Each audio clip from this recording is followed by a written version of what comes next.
Chapter 3 The King's Verdict.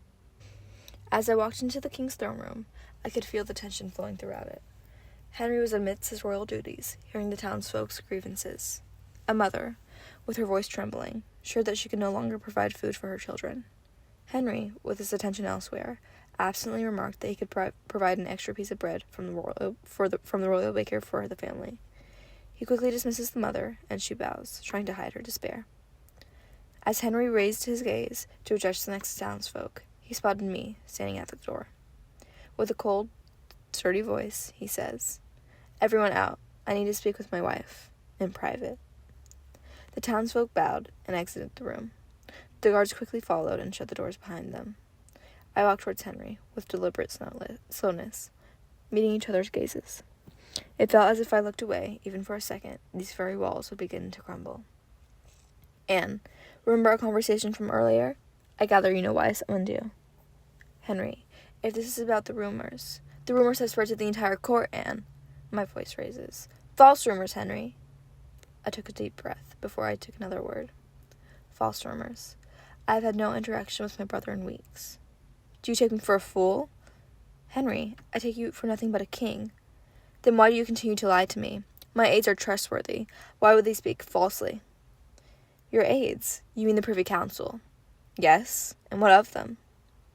"I wouldn't consider them trustworthy, always whispering nonsense into your ear. Don't you see their dislike for me?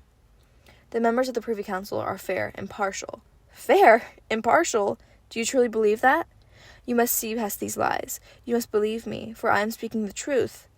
"I must not. You can no longer deceive me, Anne. By day's end, I will have the evidence I need against you and your dreadful brother. You shall be ruined." "I hope the truth comes to light, because no matter what the court thinks, I am innocent." He rolls his eyes at me and mumbles, "Leave my sight, Anne." When I returned to my room, I was breathless. I pressed my ear up to the door to ensure no one was following me. My heart raced. There was no further reasoning with Henry. It was only a matter of time. I must alert George, or he too would be convicted. Without hesitation, I pulled my tapestry back, and with haste slipped into the tunnels. Once I arrived at George's estate, I was gasping for air. I forced myself up the stairs, with each step feeling heavier than the last. "George, where are you? This is an urgent matter. The rumor has reached everyone," I screamed as I swung the door open to his bellroom. "Dear sister, calm down. Would you like some ale?" "Ale? George, you cannot be serious." I considered throwing the ale on him to instill some urgency, but instead, I firmly placed it on the table beside me. It's only whispers, is it not? You said yourself, we have at least a week to squander the rumors, or for them to fade away." Frustrated, I grabbed his spellbook and threw it onto the floor. "George, do you not see the weight of this matter? I've spoken to Henry. He is certain we are having an affair. He says he's collecting evidence against us. It's only a matter of time. We could be executed for this.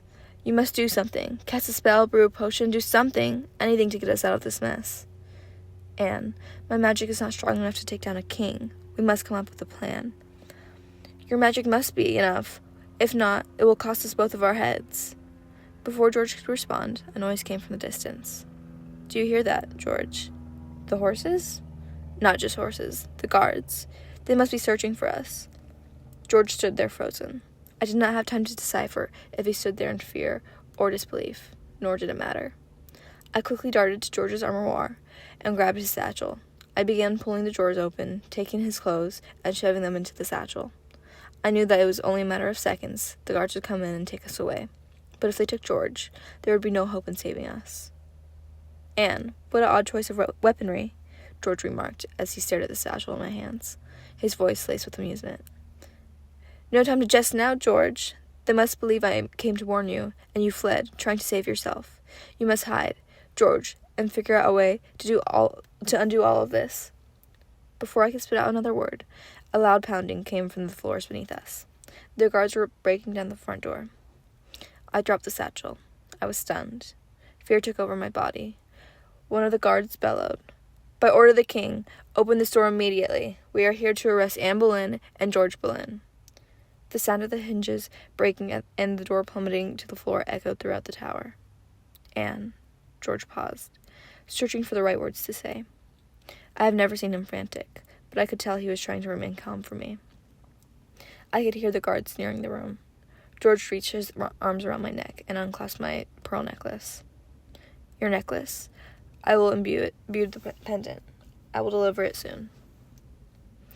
I did not know why he took the necklace or what he was going to do with it. I tried to ask of his plans, but he had already turned around to face the bookcase. He pulled out a book from the top shelf, and the bookcase began to slide, revealing a hidden room. He quickly stepped into the room and slid the bookcase back into place. I had only been there a handful of times. He kept his potions and spellbooks hidden within the secret room. Before I could catch my breath, the guards had entered the room. Anne Boleyn, by order of the king, you are under arrest for incest. As they seized me, their rugged hands gripped my arms. I forced myself to remain calm. Where lies your brother George? You are too late. He's gone.